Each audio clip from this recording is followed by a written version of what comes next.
ప్రస్తుతం మనతో పాటు ప్రముఖ ఆధ్యాత్మికవేత్త ఆస్ట్రోన్యూమరాలజిస్ట్ శ్రీమతి జయప్రద గారు మనతో ఉన్నారు. మేడంతో మాట్లాడతాం. నమస్కారం మేడం. నమస్తే అమ్మా, శ్రీమాత్రే నమః. మేడం, కర్కాటక రాశి వారు, ఈ రాశిలో జన్మించిన వారి సహజసిద్ధ లక్షణాలు ఏ విధంగా ఉంటాయి? మనం ప్రతి నెల కూడా రాశి ఫలితాలు రెమెడీస్ చెప్తున్నాం.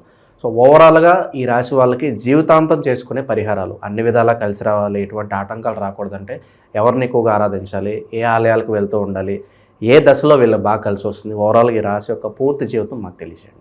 తప్పకుండా. కర్కాటక రాశి అనగానే ఏంటంటే చాలా సున్నితమైన మనస్తత్వం ఉన్న రాశి అనమాట. ఇది రాశి తత్వాల్లో వాటి జలతత్వ రాశి అంటాం. జలతత్వ రాశి అంటే వాటర్ లాంటిది. అంటే నీళ్లు మనకి ఏ విధంగా మౌల్డ్ చేస్తే ఎలా మారుతాయో, అంటే ఒక బౌల్లో వేస్తే బౌల్ లాగా, గ్లాస్లో వేస్తే గ్లాస్ లాగా, ఒక ప్లేట్లో వేస్తే ప్లేట్ పరంగా ఎలా కనిపిస్తుంది మనకి, వీళ్ళ తత్వం అలా ఉంటుంది. అంటే వీళ్ళు ఎవరితో అయినా కలిసిపోగలుగుతారు. ఎంత కలిసిపోతారో అంత దూరంగా ఉంటారు. జనాల్లో ఉన్న ఒంటరి వాళ్ళు వాటి వీళ్ళు. అంటే చుట్టూ 10 మంది ఉన్నా వీళ్ళు ఒంటరిగా ఆలోచిస్తూ ఉంటారు. అంతేగాని వాళ్ళతో కలిసిపోయాం కదా అంటే మనతోటే ఉన్నారు, మనతోటే తింటున్నారు అని చాలామంది అనుకుంటారు. మాతోటే ఉంటాడు, మాతోటే తిరుగుతాడు కదా ఏంటి అని చెప్పి. దేని మీద డిపెండెన్స్ కాదు, దేని మీద ఇంట్రెస్ట్ అనేది కాదు. వాళ్ళకి ఎవరు ఇష్టమో, ఏది ఇష్టమో దాంతో ఎక్కువగా కనెక్ట్ అయి ఉంటారు. ఇప్పుడు వాళ్ళకి పేరెంట్స్ అని కానీ, స్నేహితులని కానీ, తర్వాత సిస్టర్స్ అని కానీ, బ్రదర్స్ అని కానీ, ఇలా వీళ్ళతో వాళ్ళతో ఉండాలని ఉండదు. వీళ్ళ మనసుకి ఎవరు నచ్చుతారో అది వాళ్ళకి తెలుసు. సో వాళ్ళతోటే ఉంటారు వీళ్ళు.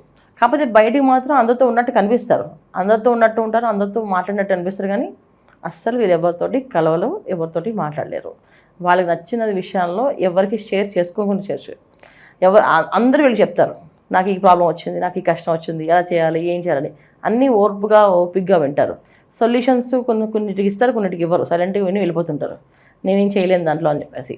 కానీ వీళ్ళ బాధ, వీళ్ళ కష్టం మాత్రం ఎవరితోటి షేర్ చేసుకోరు. ఎందుకు చేసుకోరు అంటే వాళ్ళకు ఒక రకమైన ఇన్ఫీరియారిటీ, ఒక భయము, ఆందోళన ఉంటుంది లోపల.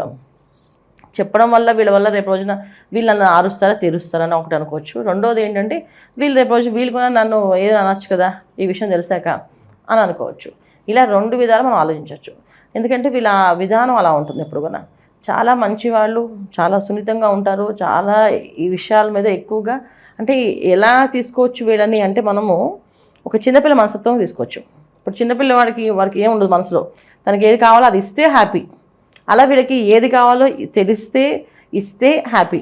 ఒక్కోసారి వాళ్ళకే తెలియకుండా ఉంటుంది. ఇదేంటంటే డిపెండెన్స్ జాతకం బట్టి. అంటే ఇప్పుడు లగ్నం వేరే అయినా సరే, గ్రహస్థితి అనుకూలంగా లేకపోయినా వీళ్ళకి, అంటే అంతర్దశలు బాగాలేకపోయినా వీళ్ళకి, కర్కాటక రాశి వాళ్ళకి ద్వితీయ స్థానం రవిస్థానం అవుతుంది.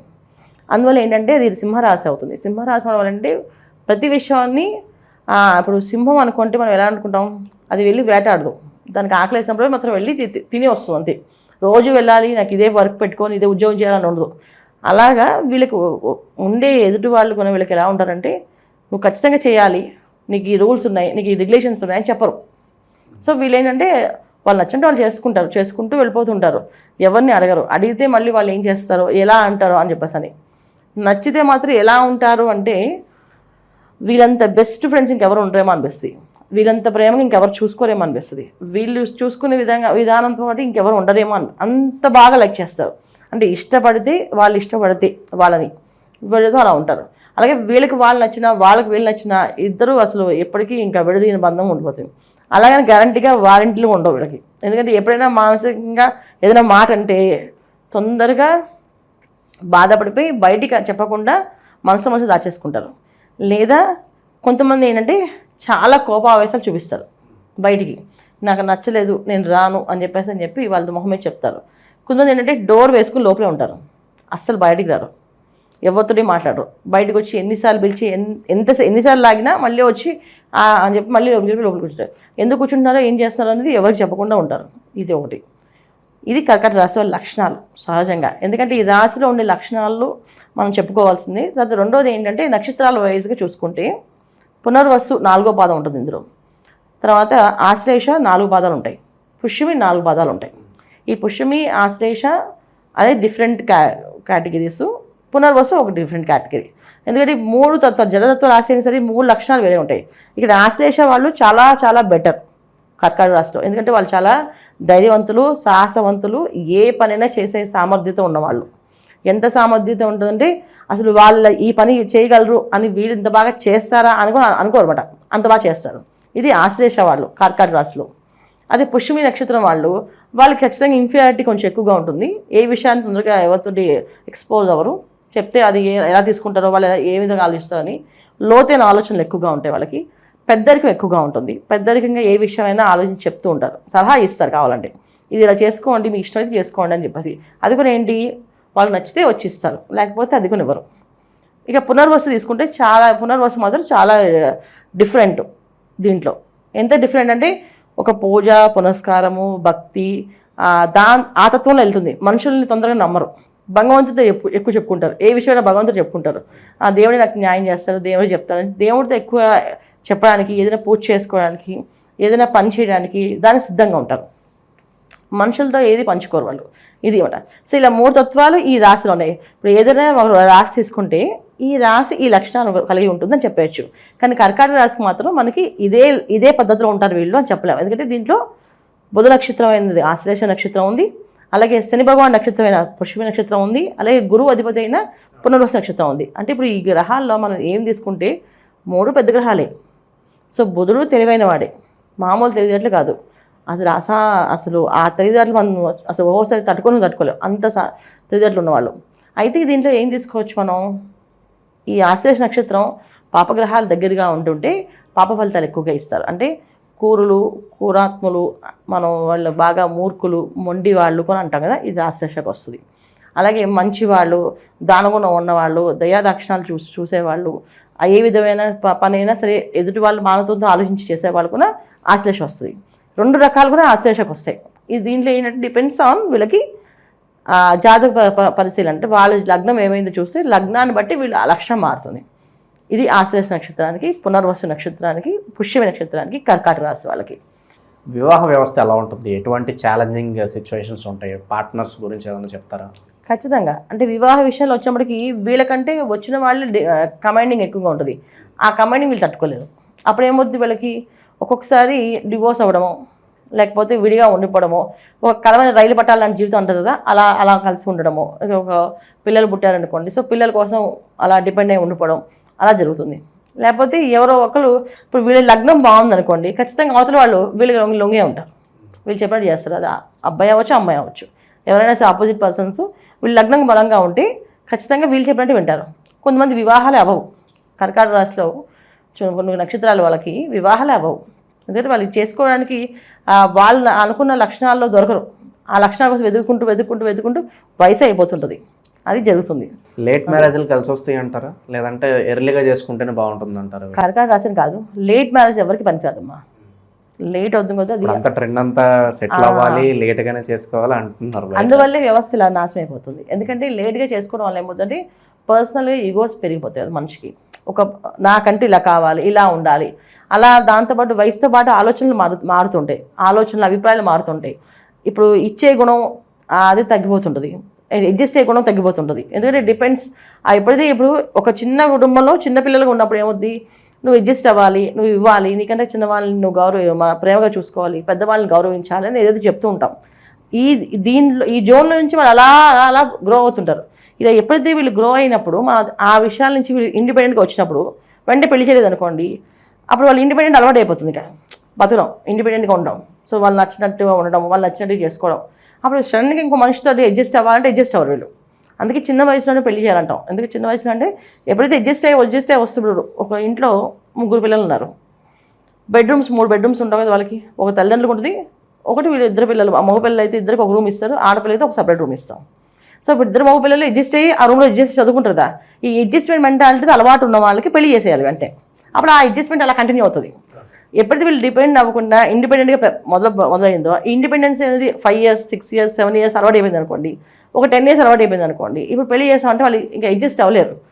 నా రూమ్ నాకు ఇలా ఉండాలి, నాకు ఇలా కావాలంటే అవతల వాళ్ళకి అది వయసు కదా, వాళ్ళకి అలాగే అనుకుంటారు, నాకు ఇలా ఉండాలి, ఇలా చేయాలనేసి. ఇప్పుడు డివోర్స్ అవ్వడానికి కారణం ఏంటంటే ఈ అడ్జస్ట్మెంట్ నుంచి ఇండిపెండెంట్గా రావడం వల్ల. అది మెయిన్ ప్రాబ్లం. వివాహ వ్యవస్థ కావచ్చు, వ్యాపార వ్యవస్థ కావచ్చు, ఇక ఏమన్నా ప్రేమ ఇలాంటివి ఏమైనా ఉంటే ఓవరాల్గా శత్రువుల పరిస్థితి, వాళ్ళ జీవితం ఎలా ఉంటుంది, ఓవరాల్గా ఎలాంటి పరిస్థితులు వీళ్ళకి ఎదురవుతాయి అంటారు? ఓవరాల్ శత్రువులు అనేది వీళ్ళకి అంతర్గతంగా ఉంటారు నాన్న. ఖచ్చితంగా శత్రువులు ఉంటారు. అది వీళ్ళకి తెలియదు. వీళ్ళు అసలు వెన్నుపోటు పొడిచే లక్షణాల్లో ఎక్కువగా శత్రువులు ఉంటారు వీళ్ళకి, అది వీళ్ళకి ఎక్కువగా ఉంది. చాలా వెన్నుపోటు పొలుసు పక్కనే ఉండి ఇంట్లో ఉండే వాళ్ళే శత్రువులుగా ఉంటారు వీళ్ళు.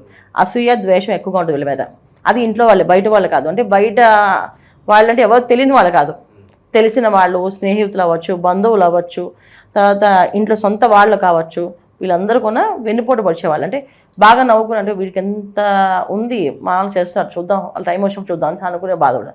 వాళ్ళని అడగకపోయినా అలా అసూయ ద్వేషం ఎక్కువగా ఉంటుంది. ఎందుకంటే చంద్రుడు ఒక రాశి కదా, అది ఆకర్షణ శక్తి ఎక్కువగా ఉంటుంది. ఆకర్షణ శక్తి ఎక్కువ ఉన్నప్పుడు ఏమవుతుందంటే ఏమి చెప్పాలి, మనం నవ్వినా తుమ్మినా దగ్గినా ఎదుటి వాళ్ళు శత్రుత్వమే పెంచుకుంటారు, మిత్రుత్వం పంచుకోరు. ఎందుకంటే వీళ్ళకి ద్వితీయ వచ్చేసి సింహరాశి అయింది. సింహరాశి ఎప్పుడు కొనేది ధనకారకుడు. అండ్ తర్వాత మనకి భార్య ఏ ఉంటుందా, భర్త కానీ ఏదో ఎలా వస్తుంది మనం ద్వితీయ స్థానం చూడొచ్చు. ఈ ద్వితీయ స్థానం నేత్రస్థానం అని అంటాం. అంటే మనకి సంబంధించినవి చాలామందికి కళ్ళకి ఎఫెక్ట్ అవ్వడం కానీ, కళ్ళుకి సరిగ్గా కనిపించకపోవడం కానీ కారణం కూడా ఈ కర్కాటక రాశి వాళ్ళకి ఉంది లక్షణం. అంటే చూపు కొంచెం మందగించడం, ఆలోచన విధానాలు కొంతమంది మందంగా పనిచేయడం, ఇవన్నీ కూడా దానివల్ల ఉంటాయి. కొంతమంది బాగా స్వార్థంతో ఆలోచిస్తుంటారు కర్కాటక రాశి వాళ్ళు, దీనికి కూడా ఇదే కారకత్వం అవుతుంది. సో ఇది అన్నిటికీ లక్షణాలు ఏమిటంటే మనం ఇది ఇలాగని చెప్పలేము. కర్కాటక రాశి వాళ్ళకి మాత్రం వీళ్ళు పర్సనల్ జాతకం చూపించుకోవాలి. వీళ్ళ జాతకం చూపించి నేను జీవితాంతం ఏమి చేసుకోవాలనేది చెప్పాలి. దాన్ని బట్టి మనం వివరంగా చెప్తేనే వాళ్ళకి అర్థమవుతుంది తప్ప మనం ఇది ఇప్పుడు రాశి లక్షణాలు ఇలా ఉంటాయండి చూసేసుకోండి అంటే పాపం వాళ్ళు తీసుకోలేరు. ఎందుకంటే ఈ కర్కాటక రాశి నక్షత్రాలు వీరిగా ఉంటాయి, రాశి లక్షణాలు వీరిగా ఉంటాయి.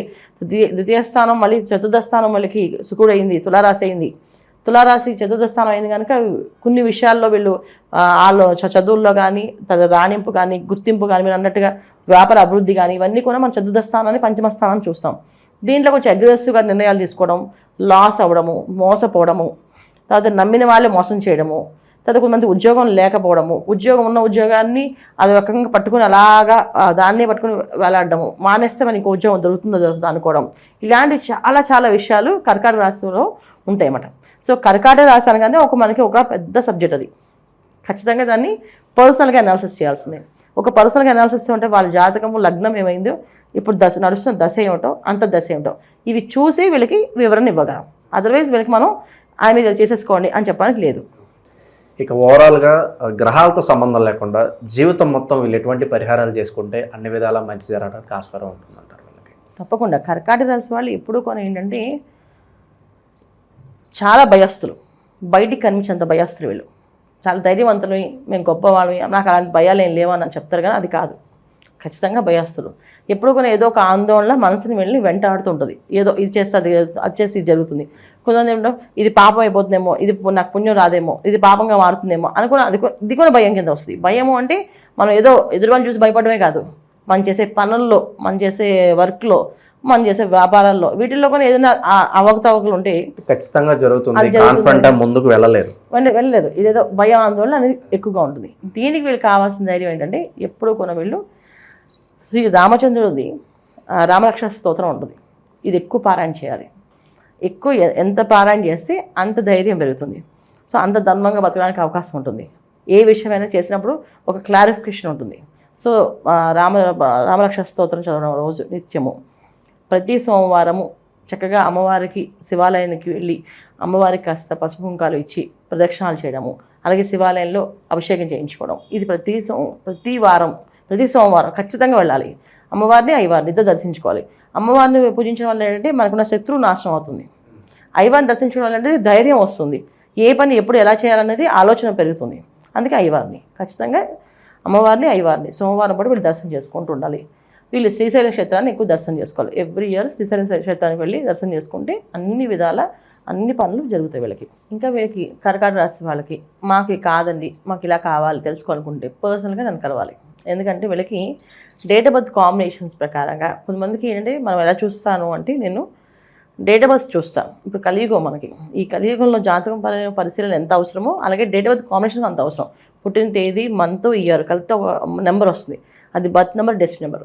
ఈ బర్త్ నెంబర్కి డెస్టినీ నెంబర్కి ఇప్పుడు కర్కాటక రాశి లగ్నము రెండు మ్యాచ్ అయ్యలేదా, అలాగే దశ అంత దశ మ్యాచ్ అయింది లేదా, ఇవి కూడా చూడాలి. ఇవన్నీ చూసినప్పుడే వాళ్ళకి కరెక్ట్ ప్రిడిక్షన్స్ మనం ఇవ్వగలం. ఇది మీరు చేసుకోండి లైఫ్ లాంగ్, మీకు వ్యాపారం బాగా కలిసి వస్తుంది, లేదా ఉద్యోగం బాగా కలిసి వస్తుంది, లేదా వివాహం చేసుకుంటే ఈ